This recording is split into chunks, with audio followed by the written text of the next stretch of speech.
what is it you really care about? Is owning your home actually going to provide you with those things exclusively, or can you get them somewhere else?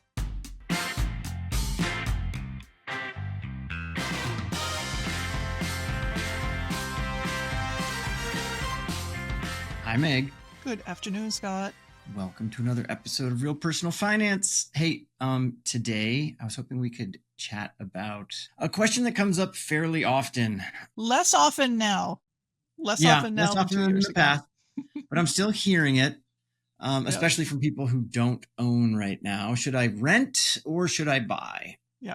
Yeah. Should I continue to rent, or should I take that big gulp and buy something in this market?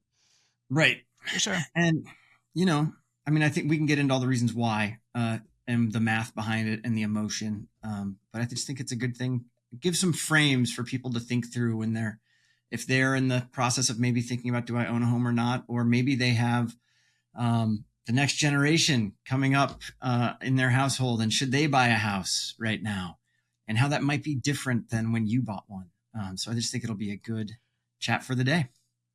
Yeah, and I also think people are thinking a little bit more about it very recently, just because the Fed lowered interest rates by half a percentage point, which Right. a little bit translated into lower mortgage rates. Not a lot lower. Surprisingly, actually, yeah. When I Yeah. just looked them up, I was expecting them to be lower. They're not. Yeah. Yep.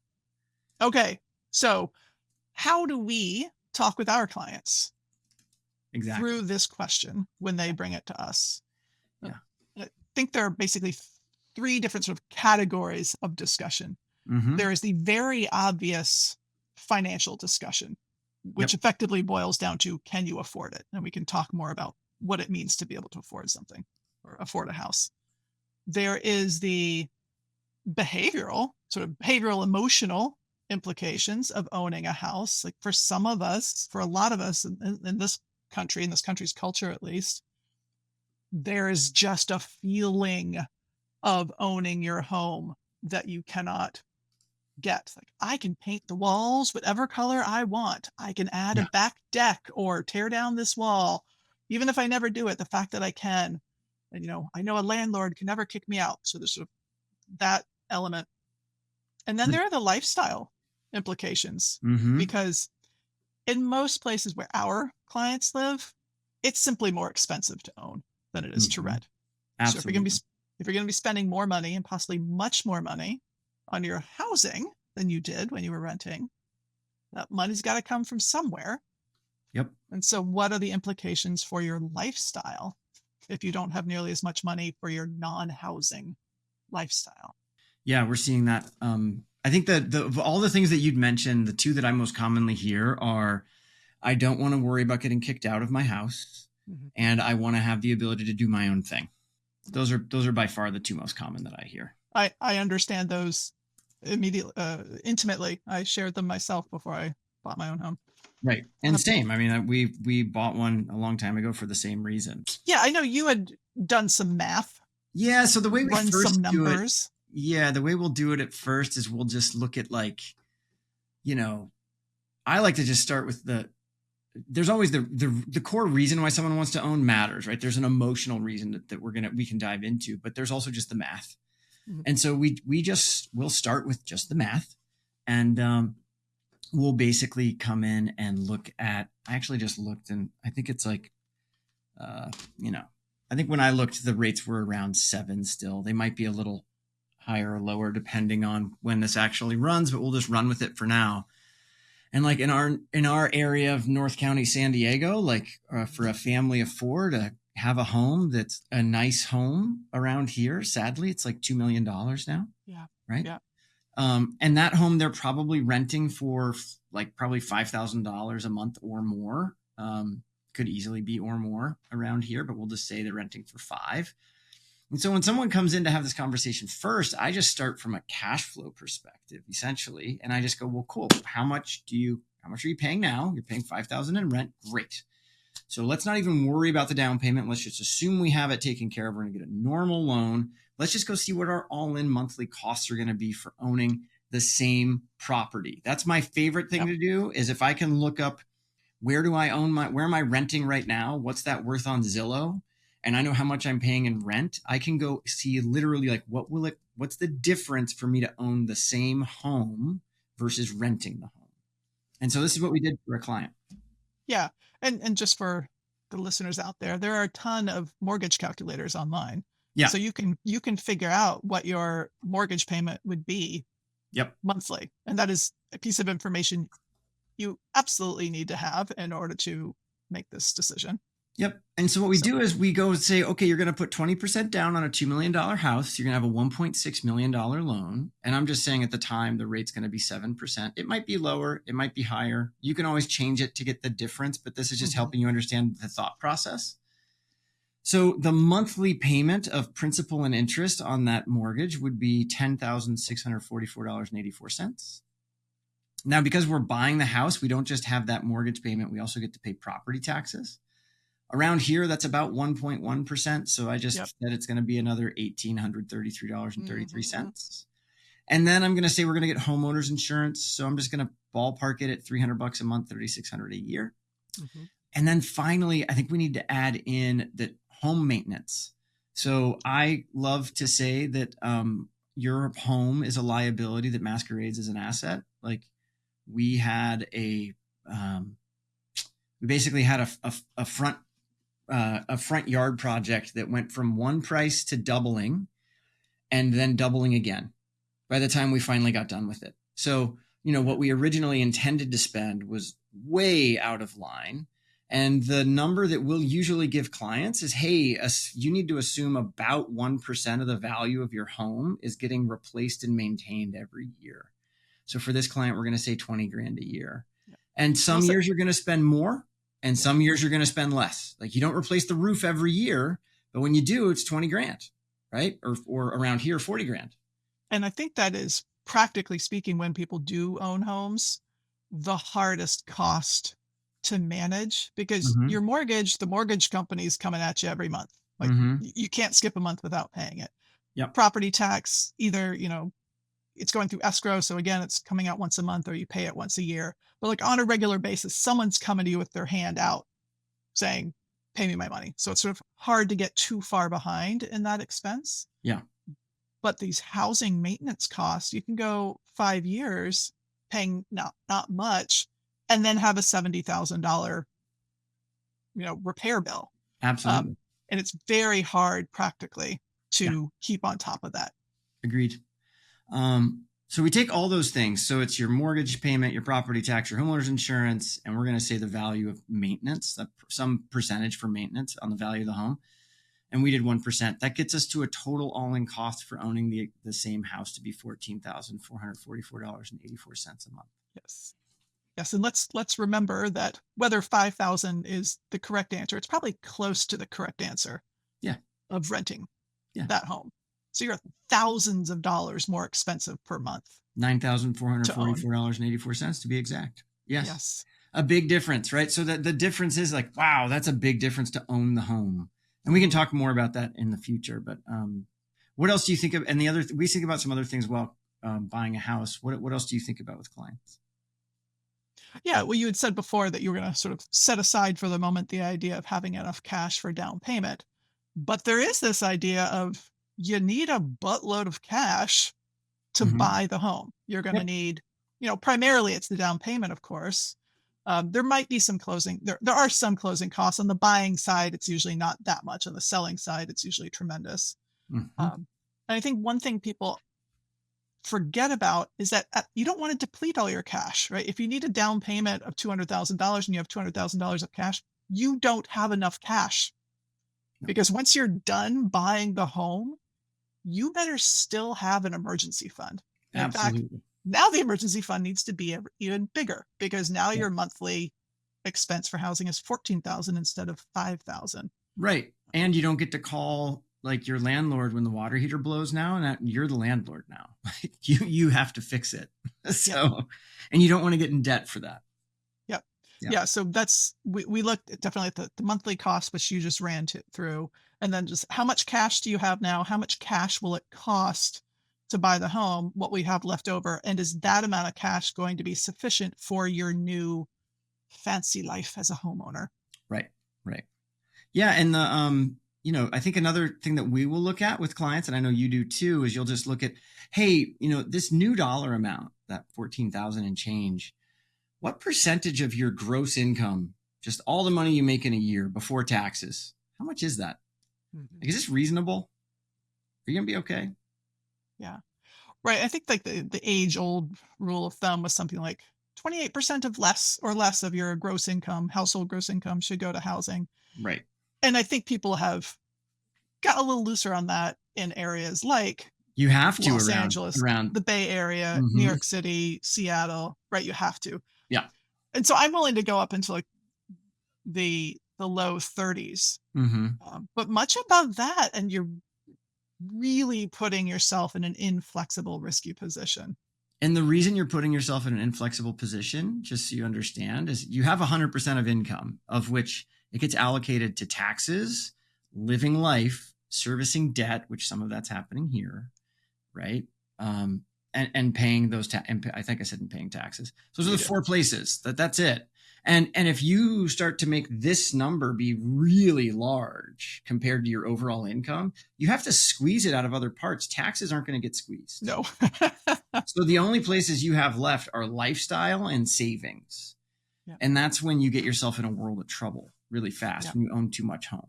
All right. So those basically the monthly expense and the down payment closing costs basically are the two ways in which we calculate whether or not buying the specific home is affordable Yeah. for a client. Is it an appropriate level of risk or is it too much of a risk? Right. But then I want to be like an infomercial on TV and say, but wait, there's more. Because Yeah. 9 times out of 10, clients around here are not buying a beautiful turnkey property. Like Southern California is notoriously expensive, and you're Yeah. usually getting into a neighborhood that you love, but it's an older home and needs to be remodeled or touched up, and all these things need to be done. So it's not even that Mhm. you're just buying that price point and you're okay with it. It's the next question, which is, are you going to remodel your house after you buy it? Do you need new furnishings to like fill this home? Are you going from a 1 bedroom or a 2 bedroom apartment into like a 4 bedroom house? Yeah. Yeah. That is funny. There seems to be a sort of a mental like gulf between people are very willing and sort of instinctively think about how much money does it cost to get into the house. And they're Yeah. sort of careful about like, is that an appropriate amount of money to put down, blah, blah, blah. And then they get in to the house and then they don't do nearly the same sort of soul searching, shall we say, Yeah. about just like dropping hundreds of thousands of dollars to like refinish the basement or add that extra bathroom or refurnish, as you said. And the rule of all home improvement projects is price it out in your head, then double it, and then double it again. And then you'll be okay. Because it almost always works out that way. No, it Yeah, almost always works out. If you talk to a contractor, they'll give you the quote, but you have to assume it's going to cost more because it absolutely. will. Yeah. So And like, if so, yeah. So to be honest with yourself about buying a home, look at the home you're thinking about buying. Like, if you're honest with yourself, are you going to want to drop some serious money right. remodeling that somehow? Yeah. Okay, that really needs to be part of the initial analysis of Yes. whether you can afford the home or not. All right. All right. From there, what do you think about for like you noted also, we talk, of course, we can Mhm. talk lifestyle. We can talk kind of how we feel about owning a home. What do you want to talk about next? Lifestyle and emotional, those are obviously like the emotional part is just like how attached to you are you to the idea of owning? Um, and I have to say, I personally wasn't that attached to the idea of owning until I had kids.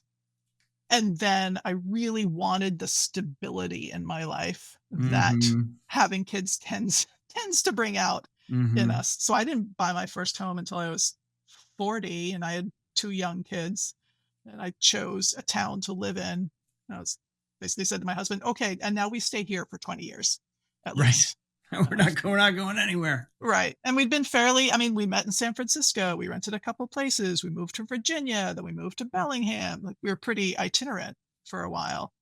Um, and that's incompatible with owning. Yeah. No, Um, absolutely. But that's a yeah. part of it, is what lifestyle do you want to live, right? If you want to be like, I just had a wonderful prospective client, met with them yesterday, and he's at a phase in his life where he's traveling the world right now. Mhm. He doesn't really have a home. He has a home technically, right? He's a Texas resident. When he's home in the States, he's in Texas, Yeah. but he's really traveling the world right now. Homeownership makes zero sense for him at this point in his life. Yeah. That's an extreme example, of course. And then, if to your point, I want to be in the same place for 20 years, well, owning a home might make sense. Might, depending on the math, right? Yeah. And Um, I think other things to think about in terms of lifestyle is, you're now going to take it's harder to own a home, mhm, right? We've discussed the cost part of it, but now you're the person having to source a plumber or call the counter guy every week for a month before they show up. Like, mhm, do you want, are you willing to accept rather a right, lifestyle that includes that amount of crap work? right. Because Like ease of it's use. there. Mhm. Yeah. Ease of use goes down when you become a homeowner, or at least for one person. And if you're a couple, it has to for at least Yes. one person. Yes. Yeah. Yes. And on the emotional side, I think that there's this, to me, there's this it's kind of ingrained in us in our society. I looked up the stat and it's like 65, almost 66% of Americans are homeowners. Hmm. And there's like this ingrained in the American dream that you own a home. Hmm. Like that you need to own a home to live the Hmm. American dream. Like it has to be Yeah. I was just, so I was just in San Francisco a week ago, and I was staying with some friends and talking with one of them. And one of the things he struggles with, it's a couple, they rent. He's like, but he kind of wants to own a home. And he's sort of low level wanted to own a home for a really long time. there. Mm-hmm. Um, and so, me being a financial planner, we're of course talking about this. um, and I threw out some of these sort of life planning questions that I know you are also very familiar Mm-hmm. with from the Kinder Institute about, I just threw them out there glibly, thinking he'd think about them and answer them for himself later. But questions like, if you had all the money in the world, what would you do with it? How would you change your life? And Mm-hmm. one of the other questions is, let's say you only had 5 to 10 years left to live. What would you do in that time? And he just started answering them out loud. And then he said, whoa, owning a home wasn't in either of my answers to Right. those questions. Yeah. So I think it's really helpful, especially for such a big like financial and lifestyle choice, to Mm-hmm. spend some real time thinking through what are my priorities? What Yeah. are my values? What does constitute an ideal life for me Yeah. right now? Because I Yeah. think a lot of us would discover owning a home is not part of that. No, it's such a good frame. And it kind of lends back to the frame that I was giving before, because what you're saying is like, what are your values? What do you care about? Mhm. And the American dream is a societal dream. It's not necessarily your dream, right? So and your version of living a great life might not include owning a home, just as it doesn't for your friend. So I think that's such a great frame. I think one of the things you'll also hear is but renting is just throwing money away. Yep. You'll I don't know if you've ever heard that, but I get that a lot. Like, I don't want to just throw money away. I want to own something. And I'm like, cool. So we did a little math on that, didn't we, Meg? Well, I did. Well, you did. You're very So nice to do that that. $1.6 million mortgage for now you amortize a loan over 10 years, and amortization means you send in that $10,000 payment. They pay the interest payment first, then they pay principal, and then they reduce your balance by the principal paid, right? So Mhm. we do that for 10 years on that mortgage. You're going to have an extra $228,000 of principal in that home, right? So you build over 10 years $228,000 of equity in Equity. this home. Yeah, like that equates Woo! to an average of $1,900 a month. Not bad, not per payment. Mhm. And Now I am the other rounding. shoe, I what's am the other shoe rounding. that's dropping? Yeah, I'm definitely rounding for the people who want to go look at the amortization calculator and go find it. If you're nerdy like me, you can. But on the other hand, you paid interest payments of $1,050,000. Yeah. So a million, you paid $1,050,000 or however much that was. You paid $1 One million million. fifty thousand, yeah, There we go. But in return, you got over $200,000. in equity. Seems like a deal. It's a screaming deal, right? Now, the other side of that for opportunity costs is what if you're happy renting and you go like, I really don't like wasting this money on rent. Well, what if we just take the difference between what you were going to pay in rent and what you're going to pay for the house, that $9,444, and we just go invest it for 10 years. Instead of buying the home, you Instead keep of buying a renting. home, you just go invest it instead, and you get the same 7%. So instead of borrowing at 7, you earn 7. It's a reasonable long-term average. Yeah. Right. Well, then you would have over $1.63 million at the end of 10 years. Right. So if you had kept renting and quote unquote invested the difference, right, you could be $1.6 million richer. Right. Now, is anyone going to do exactly those things? No, right? You're going to choose to live on some of that extra the dollars that you're not spending. But the point is, don't think of it as throwing away money. Think of it as making choices, and make choices that are right for you. Yeah, I think that sort of financial and numerical analysis is going to be more helpful for people who would buy a home purely because they think it's a good investment. Right. Right. But if you want to buy a home for sort of emotional, behavioral, lifestyle reasons, yeah, for the most part, what I've seen, all you're concerned about is that it's not a stupid, dangerous financial decision. Right. And if you can establish that the monthly cost and down payment is not risky, then those longer term financial projections often aren't persuasive in that situation. Exactly. Now, another thing that, like, a little caveat here is like that same mortgage before COVID, when rates were 3%, instead of being $10,644, it was $6,745. Yeah, that's a painful difference. But here's the thing. So it's almost $3,900 a month, or about $46,000 a year difference. Yeah. But here's the thing for people that, like, I just would say is like, just be patient about very expensive areas, because math can't lie. Like I see for our clients that a lot of them will go and want to go buy a home, and they really probably shouldn't buy a home versus rent a home when it comes down to looking at the other thing that we haven't noted that you really want to do is you want to go look at what's my cash flow look like right now, and how much extra do I have every month? Yep. And then what will happen if I start making this payment? Will I go negative? Will I have, nothing left over? Do I have to choose to no longer go on vacation? Right? Like, there's all of those choices you have, which come back to lifestyle too, all those choices that you have to make. But ultimately what we see for a lot of people is that owning homes around our neighborhoods right now at these prices, pretty much everyone, and I'm actually saying everyone, is priced out.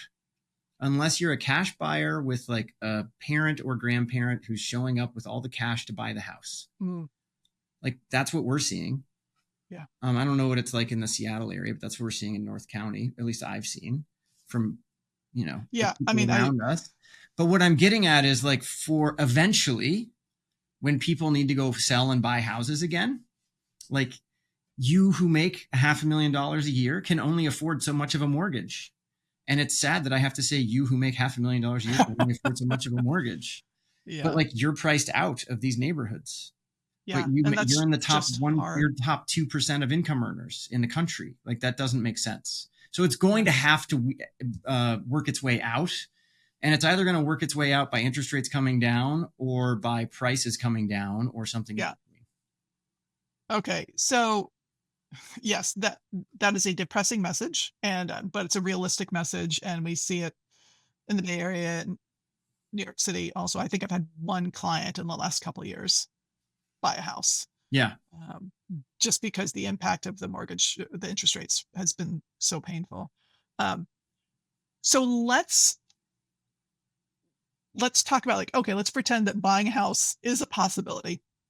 What would you say um, is the best scenario for someone to be in to buy a house. Someone, a client, if they came to you and said, I want to buy a house, and you looked at their situation, you'd be like, you are perfectly positioned to buy a home. What characteristics would that person have? What would we want our listeners to think about if they wanted to buy a house? I think it's all to me, it's all the same basics. It's they can afford the down payment, they can afford the monthly payment, it won't affect their lives, and they have some level of stability in their income, or they have a large asset base if they need if there's a period of time where they're not working, so they don't lose the house.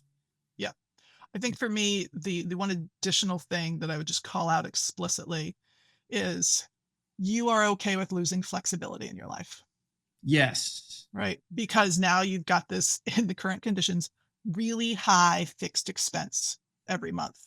So if you Yes. can afford it under your current conditions, you probably can't change your current conditions very much. Like, Yeah. if you buy a house and you're a couple, probably one of you can't now become a stay-at-home parent. 100%. Thank you for pointing out flexibility. It's something that I'll point out to clients all the time, to exactly to your point, especially when we're on the younger side and we're starting to have families. Man, you take Yeah, away a lot of flexibility there. yeah, yeah.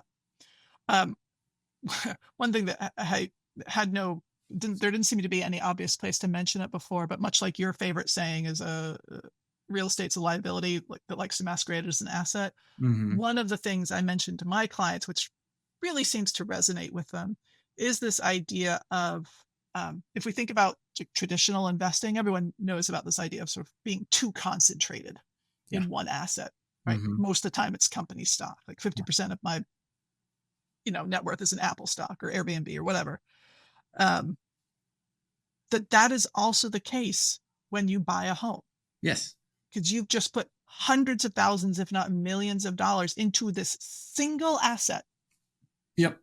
There's no diversification there, be it your primary home or you bought like rental real estate. Um, and concentration is risky Yeah. because that single asset, like your town, I don't know, like if you lived in Florida right now, right?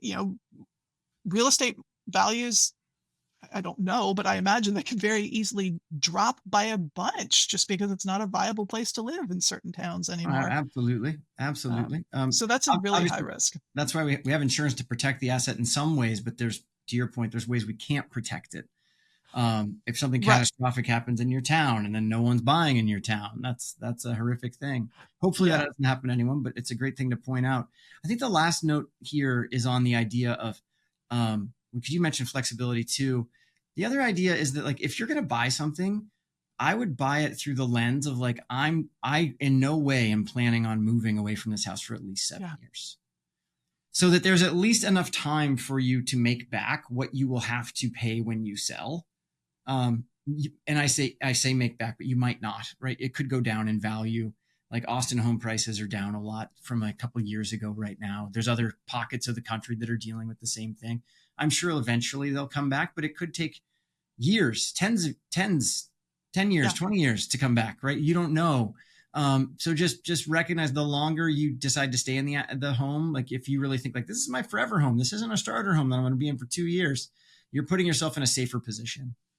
If you're trying to Absolutely. be in it to get some equity, to go up to the next one, to go up to the next one, that's kind of I would almost say that's over, and I can be wrong, but we went literally from the early 80s all the way through to the pre-COVID era, where largely, and of course there were rides up and down, but largely we went from very high interest rates to very low interest rates. Mhm. When the overall national average going back to the 1920s is 5.5%, we kind of went really high in the 80s, we came down really low, and now we're kind of going back up to this norm Yep. area. So I don't really know that we make a big move. And if that's the case, like I don't think you're gonna, back in the 80s and all those years, you could literally go buy a house, own it for a few years, go back to the bank, have a little bit of equity in it, have a lower interest rate, have the same or slightly higher income, and they'll say, hey, we can loan you more money. Do you want more money? You go, yeah, I'll take more money and I'll get a bigger house. And they just did that for 40 plus years. So we're ingrained in us generationally that that's what you get to do. But that's kind of the mechanics of what happened with interest rates over that 40-year period of time. Yes. Yeah. I mean, it just even ignoring whether the value of the house goes up or down, it costs a lot in transaction costs just to sell a house, right? I mean, I think roughly a seller, 5% at least. I think the seller ends up like almost 10% of the value of the home because they usually pay the commission of both the buying and the selling agent. I don't know how the I think recent. it's like 5 or 6% combined for the two of them. Right. Yeah. Yeah. So for this, both real estate agents, and then there are other closing costs. Like you Yeah. sell a $2 million house, If you, I don't know, 150, $200,000 a is lot of is a dough. transaction cost. So if you're doing that every 2 years, you're incurring a $150,000 transaction cost every 2 years, as opposed to once every 20. So our pro tip is going to be, if you're thinking about buying the house and you want to know how's it going to feel cash flow wise, start saving that difference, that $9,444 in this example, every Hmm. month, and do it for a year before you go buy the house. So you'll see what it feels like cash flow wise to buy the house. Because you might be like, ooh, I really don't like the lifestyle I get to live now that I own this home, but you didn't actually buy it. So now you can go use the cash for your lifestyle and live on. Yeah, I think that's such a great practical recommendation. Um, and I'll say something a little bit less practical, but very much in the same vein, because your recommendation is a forcing function. Like, you're going to force yourself to like confront this potential new reality, and mine is do some self reflection, do some values exercises. Yeah, I'm sure you can find 1,000 on the internet Mm-hmm. about what is it you really care about, and is owning your home actually going to provide you with those things exclusively, or can you get them somewhere else? You're going deep. What's the underlying emotional feeling that you're trying to get after by Right. home ownership? So it's such a good point because all too often we fixate on the tactical solution for the thing we want in our life. And the thing that we want in our life is a feeling. It's how we're going to feel about being a homeowner, having the safety, having the comfort, whatever that thing is. So to Meg's point, like if you can put yourself in the home, what does it look like? Paint the picture for yourself of what does it look like? What does it feel like? Who's there? What does it smell like? What are we doing? What are our days like? And then the question ultimately is, how can I have those things in my life like right now? And then allow yourself to ask the question, like, do I have to own a home to have those things in my Yes. life? Or can I have those things right now? Because you might find that you can have them really quickly and you don't necessarily have to spend the extra 9 grand a month. Or you can put that toward more flexibility and freedom in your life. But if ultimately homeownership is your version of freedom, well, then by all means go for it, so long as it makes sense financially. Perfect. All right. Thank you, Scott. See you guys next time.